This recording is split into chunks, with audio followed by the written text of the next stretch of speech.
Buen día, mi nombre es Javier Graterol y hoy grabo este video como parte de las prácticas de la materia de sistemas electrónicos. Hoy vamos a trabajar sobre todo el tema del transistor y sus estados de polarización. Para esta primera práctica voy a estar usando este transistor NPN, de número de serie 2N2222A. Este transistor, bueno, es un transistor NPN que sí en un encapsulado TO92 que el encapsulado es plástico, o mejor dicho, es un encapsulado de resina.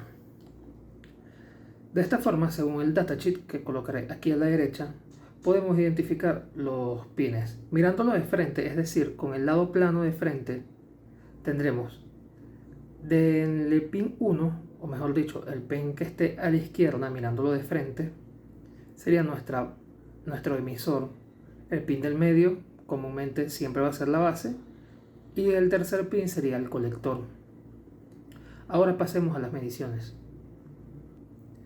En la guía práctica nos dice que midamos esto en la escala más baja de ohmios del multímetro, pero en mi caso, al medirlo de esa manera, pues no tengo un resultado, siempre va a tener una resistencia infinita, me sale un 1.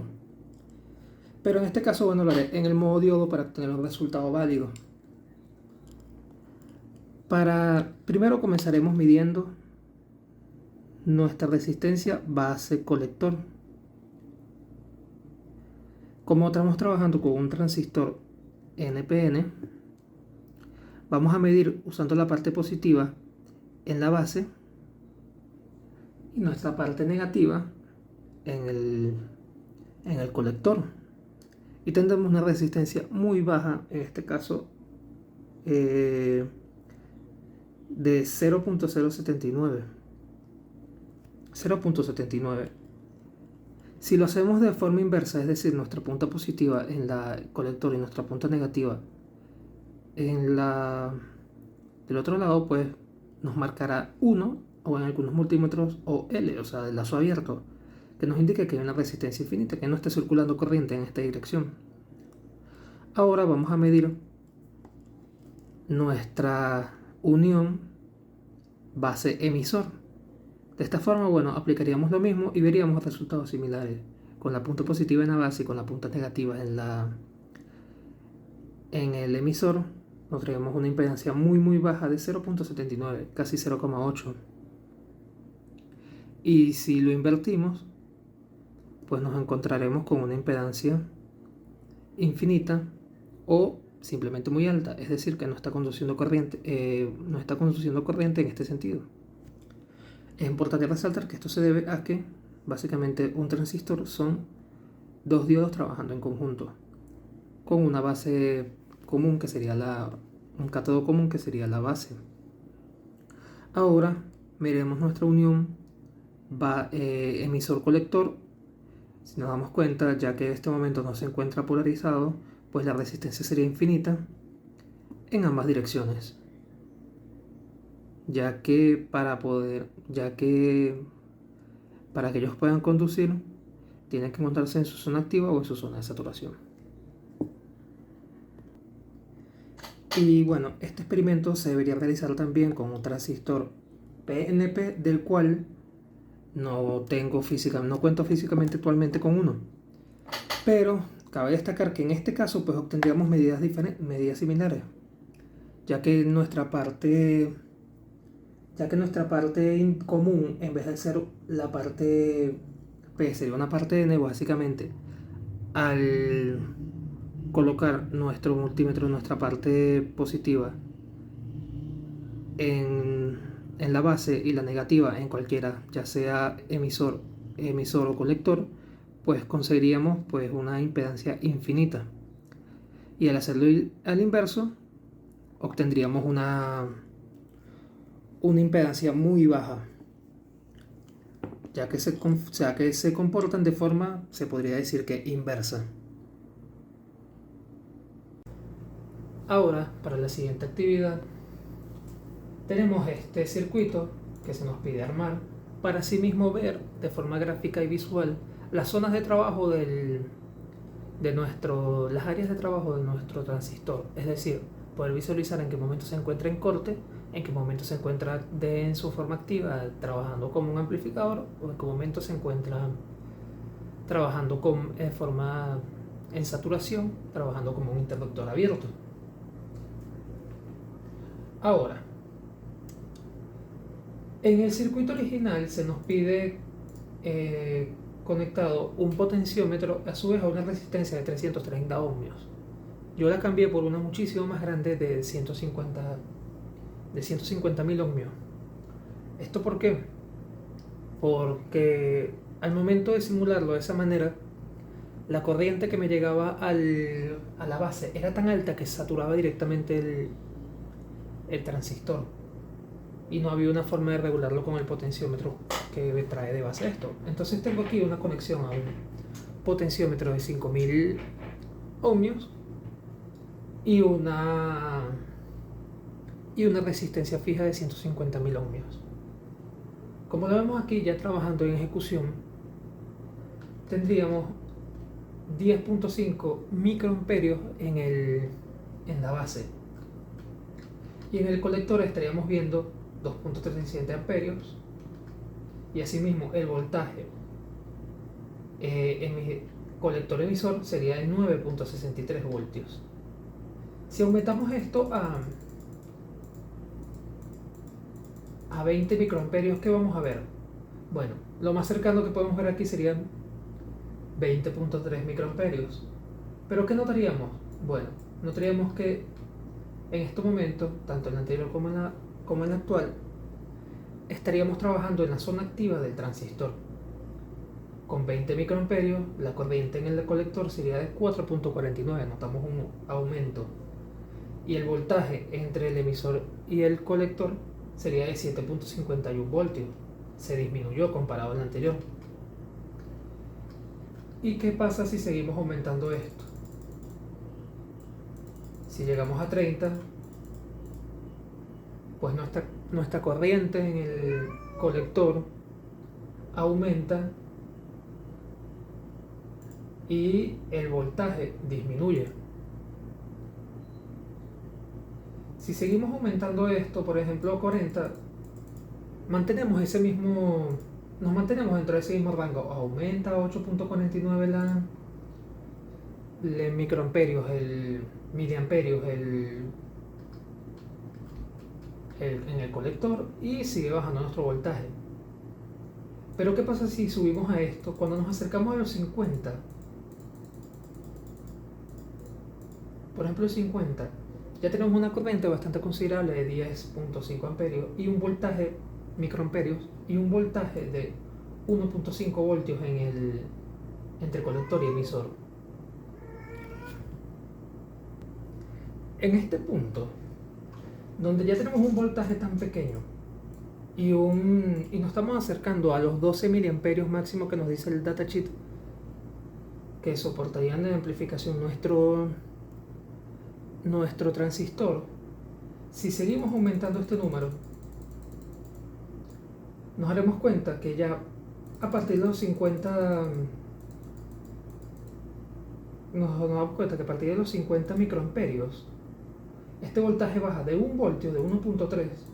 Si lo subimos, por ejemplo, 5 microamperios más, ya estaríamos en 0.50 voltios.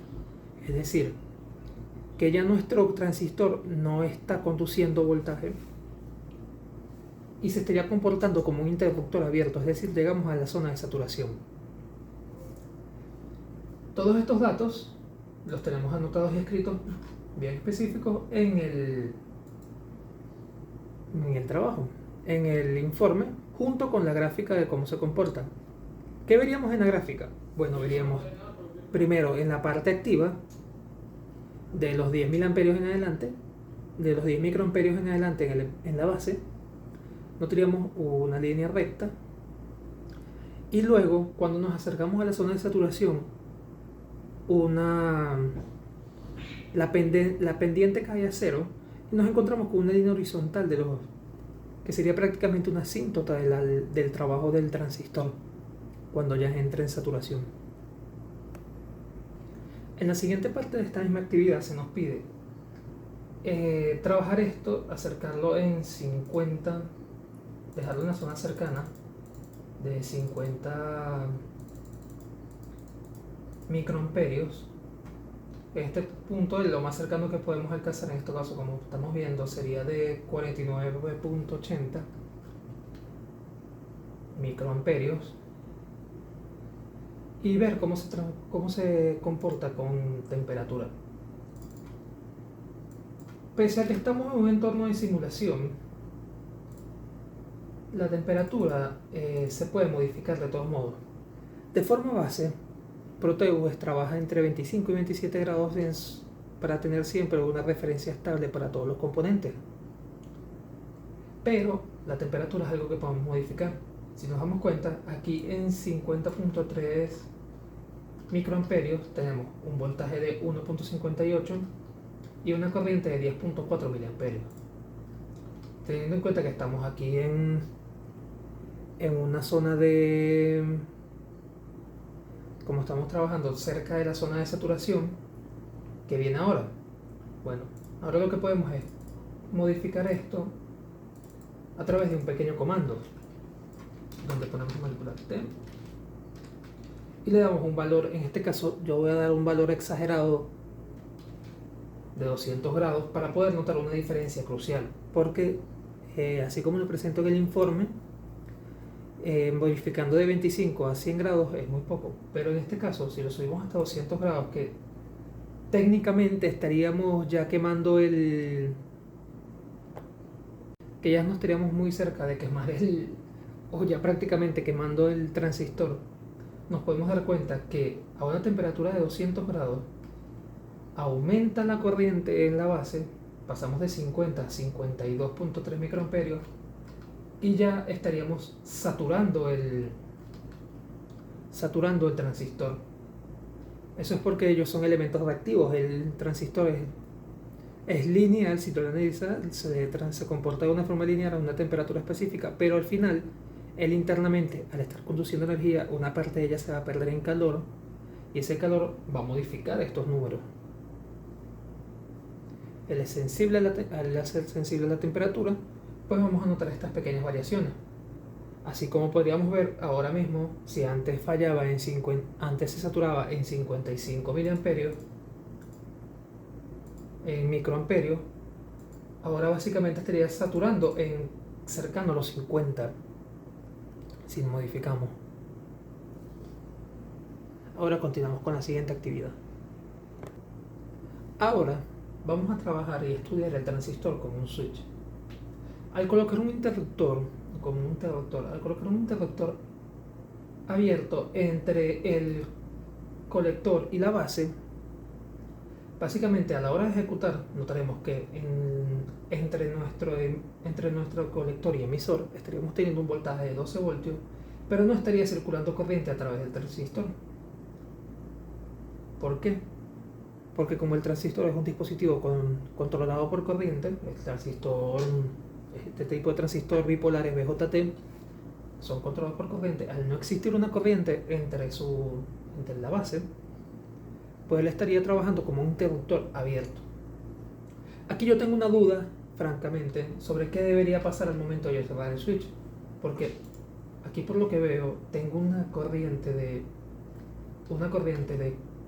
colector de 5.20 miliamperios, pero una corriente de colector de base de 30.6 amperios. No entiendo si es una falla en la simulación, pero esto básicamente estaría cortocircuitando nuestro transistor y quemándolo al instante, ya que la base de un transistor maneja pequeñas cantidades de corriente, no una cantidad tan alta. Me quedó esa duda si es porque no tiene ninguna resistencia que limite la corriente que pasa por esta zona, pero lo que podemos observar es eso, que entra una saturación rápidamente, sobrepasándola y prácticamente cortocircuitando el circuito, porque 30 amperios es exagerado para lo que puede manejar un transistor pequeño, que no es un transistor de potencia. Ahora, en la siguiente actividad, vamos a explorar la polarización del transistor a través del siguiente circuito. Todos los círculos que se ven, no cabe aclarar que son, sistemas de medición. En este caso, este transistor está siendo polarizado por un divisor de voltaje. Es decir, el voltaje que viene para acá se divide entre las distintas resistencias. Y cuenta con una resistencia tanto de emisor como de colector.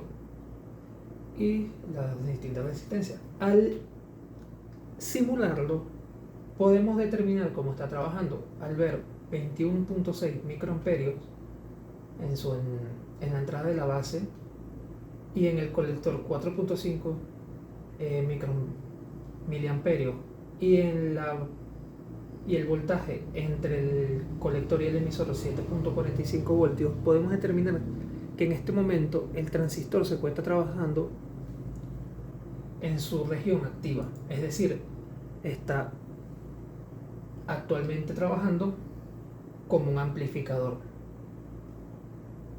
El ejercicio nos pide cambiar la resistencia número 2, que sería la resistencia aquí de la malla de abajo, por una resistencia de 330 ohmios. Cuando lo cambiamos, nos damos cuenta que ahora la corriente que circula por la base es tan baja que la amplificación que realmente hace es muy poca. En el colector podemos ver 0.27 miliamperios y en el emisor algo similar con un poco de diferencia, que sería la parte amplificada. Aquí estaríamos trabajando ya prácticamente en la zona de corte. ¿Por qué? Porque el voltaje que circula a través de él es casi como trabajar es prácticamente como trabajar el transistor como un interruptor cerrado. ¿Y ahora qué pasa si esta resistencia la hacemos mayor y colocamos los 2.2 mil ohmios que nos pide el cálculo? Trabajamos de forma diferente. De esta forma, ¿qué estaríamos haciendo? Al colocar esta resistencia de este lado, habría más portadores de carga dirigiéndose hacia la base. ¿Por qué? Porque el camino directo a la Tierra pues tiene mucha resistencia. Y vemos una saturación en la base de 319 microamperios. Y aquí prácticamente estaríamos saltando de la zona de corte en la que veníamos trabajando, ya estaríamos pasando a la zona de saturación. ¿Qué podemos ver? Bueno, tendríamos 11.5 miliamperios en nuestro colector y 0.42 voltios entre la emisora y el colector. De esta forma vemos cómo el cambio de esta pequeña resistencia, nos cambia completamente cómo se está comportando el transistor, y el ligero equilibrio que en este tipo de polarización existe para determinar en qué zona estaríamos trabajando el transistor. Podemos ver tanto la zona activa trabajando como un amplificador, como la zona de corte donde prácticamente estaría trabajando como un interruptor cerrado, y la zona de saturación donde su comportamiento ya es completamente diferente. Ahora continuamos con la siguiente actividad. Ahora vamos a estudiar el transistor con polarización con tensión de base. Es decir, tenemos un controlador de tensión que va directamente a nuestra base. Como podemos ver aquí, tenemos una entrada VCC de 5 voltios y en nuestra base también tenemos una entrada, pero en este caso la vamos a ir variando entre 0.5, 0.7 y 1 voltio. Ya aviso de una vez que a través de estos siguientes estados vamos a poder ir viendo tanto el estado en la región activa, en la región de saturación y la región de corte. Cuando la tensión en la base es de 0.5 voltios, nuestro transistor no estaría operando. ¿Esto por qué? Porque para que un transistor opere debe pasar por un umbral, el umbral de silicio de los 0.7 voltios aproximadamente. Aquí de esta forma, como podemos notar, no llegamos a ese umbral y pues nuestra base no estaría circulando nada de corriente. Como se ve aquí hay un valor negativo, pero eso es una pequeña corriente de ruptura que se genera a través de nuestra fuente de tensión primaria. Como podemos notar, cómo se encuentra trabajando, si vemos el voltaje de la base del emisor sería de 0,50 voltios, nuestro voltaje emisor colector sería de 5 voltios, es decir, casi 5 voltios, es decir, lo que nos está proporcionando la fuente, y nuestro voltaje base colector pues sería naturalmente el mismo. Ahora, ¿qué pasa si superamos ese umbral? Es decir, ahora en vez de 0.5 voltios vamos a tener 0.7 voltios. Pues que tendríamos nuestro transistor trabajando en nuestra zona activa. Como podemos ver, ahora nuestra corriente de la base sería de 6.62 microamperios y nuestra corriente de colector sería de 1.33 miliamperios. Ya podemos notar unos cambios, como por ejemplo nuestra corriente de base colector, que sería de nuestro voltaje de base colector, que sería 1.4 voltios, y nuestro voltaje de colector emisor, que sería de 2.7 voltios. ¿Cómo está trabajando actualmente el transistor? Este transistor actualmente se encuentra en su región activa, es decir, está trabajando como un amplificador. Pero ¿qué sucede si la tensión de la base la aumentamos a 1 voltio? Bueno, como ya estudiamos antes, al aumentar esta tensión que pasa por esta resistencia, pues nuestra corriente aumenta.